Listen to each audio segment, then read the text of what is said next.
नेतागण, साथीगण, साथियों और दोस्तों,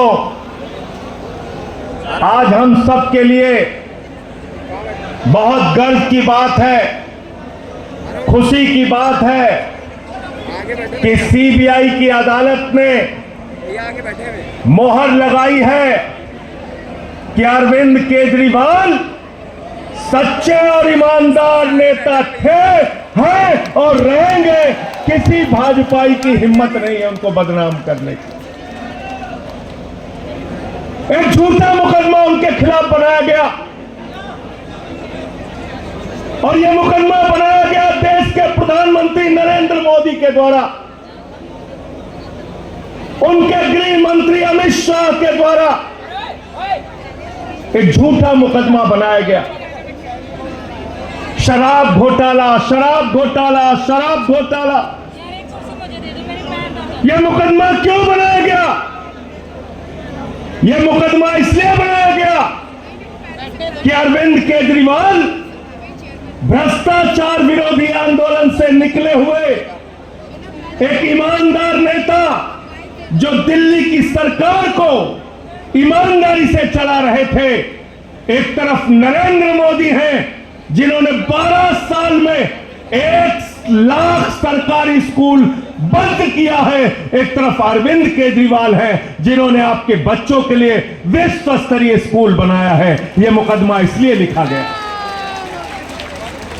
यह मुकदमा इसलिए लिखा गया मेरे दोस्तों कि एक तरफ नरेंद्र मोदी हैं जिनकी डबल इंजन की सरकार में उत्तर प्रदेश के अंदर मोमबत्ती में ऑपरेशन होता है, अस्पतालों में कुत्ते बैठते हैं अस्पतालों की बेड पे, एम्बुलेंस लोगों को उपलब्ध नहीं होती मरने के वक्त। दूसरी तरफ अरविंद केजरीवाल हैं जिन्होंने मोहल्ला क्लिनिक बनाया, जिन्होंने फ्री दवाएं उपलब्ध कराई, जिन्होंने 200 तरह की जांच फ्री कराई और कहा आपका लाखों का ऑपरेशन हो, पैसा केजरीवाल देगा। यह मुकदमा इसलिए लिखा गया, यह मुकदमा इसलिए लिखा गया कि एक तरफ भारतीय जनता पार्टी है, नरेंद्र मोदी है जो अडानी को ठेका दे दे के महंगी बिजली बेचने का काम करते हैं। दूसरी तरफ अरविंद केजरीवाल हैं जो कहते हैं देश की पहली सरकार बनेगी आम आदमी पार्टी की सरकार, जो कहेगी गरीब के घर में रोशनी तो होगी लेकिन उस रोशनी की कोई कीमत नहीं होगी। फ्री बिजली का देने का काम करते हैं केजरीवाल। यह मुकदमा इसलिए लिखा गया, यह मुकदमा इसलिए लिखा गया मेरे दोस्तों कि हर घर में पीने का साफ पानी पहुंचेगा और दूसरी तरफ मोदी जी पानी का ठेका हजारों करोड़ रुपए का अपने दोस्तों को देने का काम करते हैं।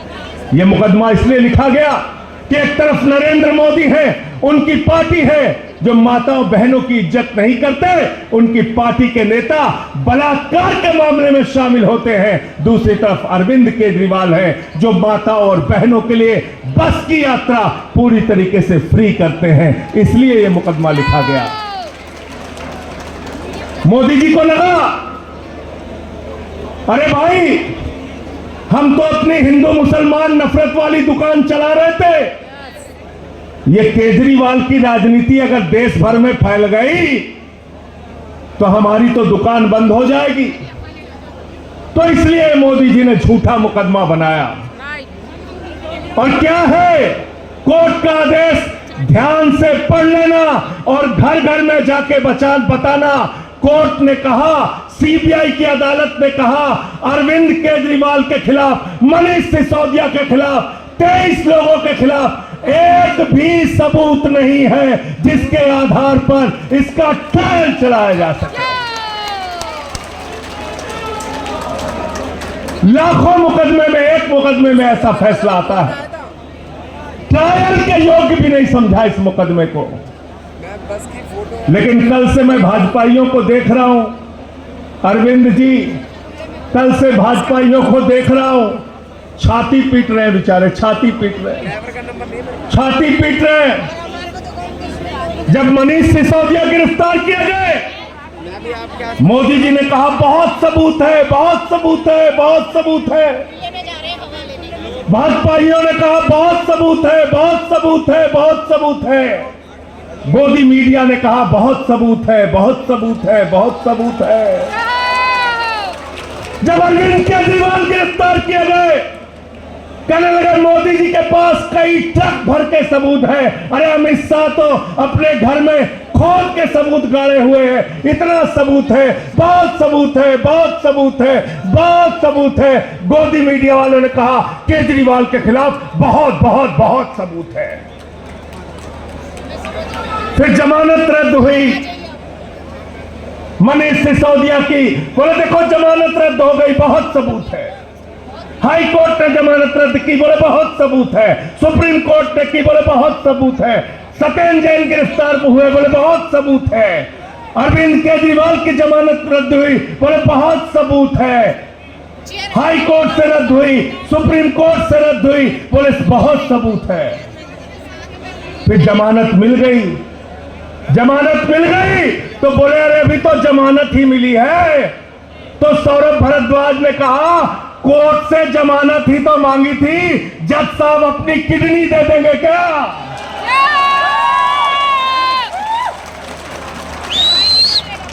बोले बहुत सबूत है।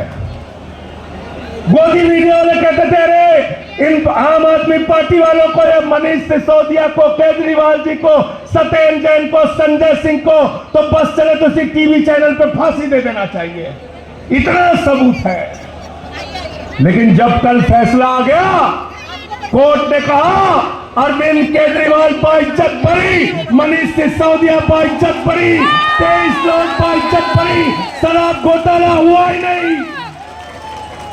तो भाजपाई कह रहे हैं सबूतों से छेड़छाड़ हो गई, सबूतों से छेड़छाड़ हो गई, छेड़छाड़ हो गई।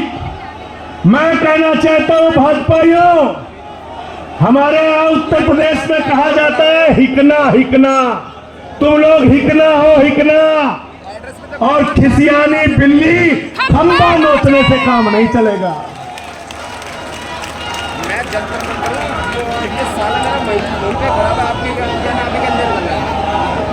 तुम्हारा नेता नरेंद्र मोदी वो ट्रंप के सामने कठपुतली बन के नाच रहा है, कठपुतली बन के 80 बार बोल चुका पाकिस्तान से सीट पर ट्रंप ने कराया, तुम्हारे नेता मोदी के मुंह से आवाज तक नहीं निकली। ट्रेड डील करा लिया किसानों के खिलाफ, कॉटन के किसानों के पीठ में छुरा मारा, कपास के किसानों के पीठ में छुरा मारा, ज्वार के किसानों के पीठ में छुरा मारने का काम किया। मोदी के मुंह से एक शब्द नहीं निकला। ट्रंप के आगे नरेंद्र मोदी सीकिया पहलवान बन जाते हैं। उत्तर प्रदेश से, हरियाणा से, राजस्थान से और भी देश के कई राज्यों से आज कई राज्य हाथ उठा रहे हैं, कई राज्य वाले, छत्तीसगढ़ वाले भी हैं। पूरे देश से आज अरविंद केजरीवाल के लिए, अरविंद केजरीवाल के हौसले को सलाम करने के लिए आज पूरे देश से केजरीवाल के सेनानी यहां पे इस मैदान में आए हुए हैं। जंतर मंतर से इसी मैदान में आए हुए हैं जहां से आम आदमी पार्टी का जन्म हुआ था, जहां से आम आदमी पार्टी पैदा हुई थी।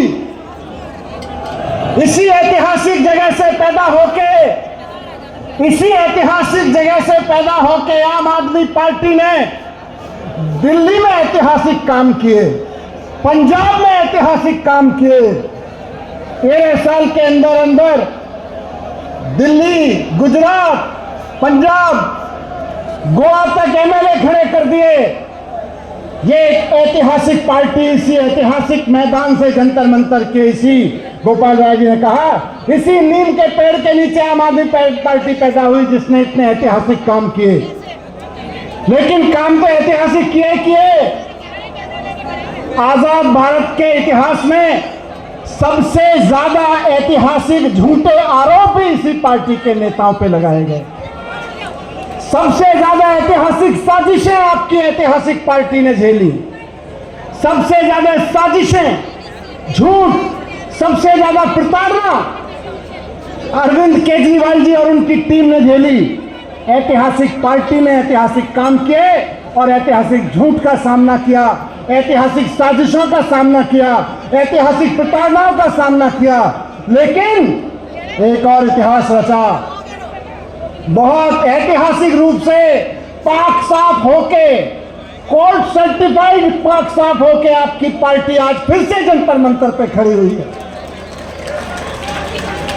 खाली ये नहीं है कि किसी राजनीतिक मंच से आज कहा जा रहा है कि अरविंद केजरीवाल कट्टर ईमानदार हैं।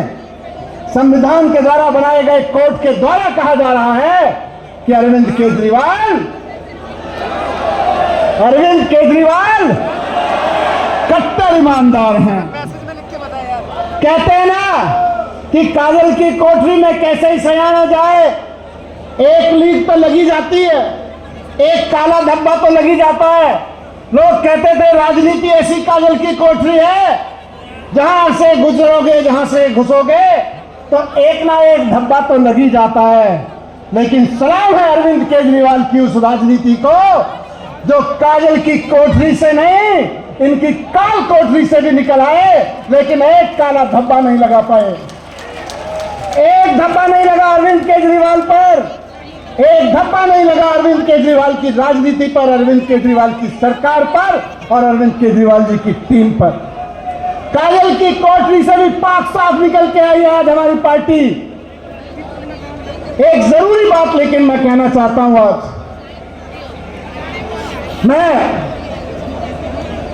मेरे दादा फौजी थे, भारत की फौज में रहे। मेरे पिता सरकारी स्कूल में टीचर थे। मेरे नाना जी फ्रीडम फाइटर थे। मेरे घर में देशभक्ति का माहौल था। मैंने पत्रकारिता में भी देशभक्ति के भावना से काम किया। हमेशा सोचता था मैं, मेरे दादा ने, मेरे नाना ने, मेरे पिता ने मेरे अंदर देशभक्ति का जज्बा भरा। केजरीवाल जी ने उस देशभक्ति को रास्ता दिखाया और मुझे लगता रहा कि अगर देश के लिए अच्छे स्कूल बनाएंगे तो देशभक्ति होगी। मुझे लगता था कि देश के लिए अच्छे अस्पताल बनाएंगे तो देशभक्ति होगी। देश के नौजवानों को नौकरियां दिलवाएंगे तो देशभक्ति होगी। देश के व्यापारियों का व्यापार आगे बढ़ेगा, सरकार ऐसे काम करेगी तो देशभक्ति होगी। लेकिन आज 10 साल के राजनीतिक अनुभव के बाद और इन सारे अनुभवों से गुजरने के बाद इस जंतर मंतर की जमीन से मैं कह रहा हूं कि स्कूल बनाना देशभक्ति है, अस्पताल बनाना देशभक्ति है, नौकरियां दिलाना देशभक्ति है, व्यापारियों का व्यापार बढ़ाना देशभक्ति है। लेकिन आज की तारीख की जरूरत है कि नरेंद्र मोदी से भारत को मुक्त कराना भी देशभक्ति है। नरेंद्र मोदी के अत्याचार से भारत को मुक्त कराना भी आज हमारी देशभक्ति है। और हम अपनी इसको देशभक्ति की परिभाषा में रखें, इसको हमको देशभक्ति की परिभाषा में जोड़ना पड़ेगा। सत्ता की हवस में डूबे हुए चौथी पास राजा की सत्ता की हवस से देश को मुक्त कराना आज हमारी देशभक्ति है। सत्ता में बैठे हुए नरेंद्र मोदी जी सत्ता की हवस के लिए ईडी का दुरुपयोग करते हैं चुनाव जीतने के लिए, सीबीआई का दुरुपयोग करते हैं चुनाव जीतने के लिए, चुनाव आयोग का दुरुपयोग करते हैं चुनाव जीतने के लिए, दिल्ली पुलिस का उपयोग करते हैं चुनाव जीतने के लिए, सारी संस्थाओं का दुरुपयोग, पूरी की पूरी सरकार का दुरुपयोग करते हैं चुनाव जीतने के लिए। इनको हटाना देशभक्ति है कि नहीं है? तैयार हो? हमको ऐसा चौथी पास राजा अपने प्रधानमंत्री के रूप में नहीं चाहिए जो सीबीआई ईडी का दुरुपयोग बन के सत्ता में बना रहना चाहता हो। हमको ऐसा प्रधानमंत्री नहीं चाहिए जो अमेरिका दबाव डाले तो पाकिस्तान के सामने घुटने टेक दे। हमको ऐसा प्रधानमंत्री नहीं चाहिए। हमको ऐसा प्रधानमंत्री नहीं चाहिए जो चाइना हमारी जमीन में घुसाए और वो आंख बंद करके बैठ जाए। हमको ऐसा प्रधानमंत्री नहीं चाहिए। हमको ऐसा प्रधानमंत्री नहीं चाहिए जो अमेरिका का राष्ट्रपति भारत को गाली देता रहे और वो जबान बंद करके मौन में बैठ जाए। हमको ऐसा प्रधानमंत्री नहीं चाहिए। हमको हिम्मत वाला, पढ़ा लिखा, ईमानदार, दूरदर्शी और कट्टर ईमानदार प्रधानमंत्री चाहिए, कट्टर ईमानदार नेता चाहिए हमें प्रधानमंत्री के रूप में। हमको ऐसा प्रधानमंत्री नहीं चाहिए जो हवाई जहाज से उतरते उतरते खीसे में बोलता ही करता घूमे सारी दुनिया में।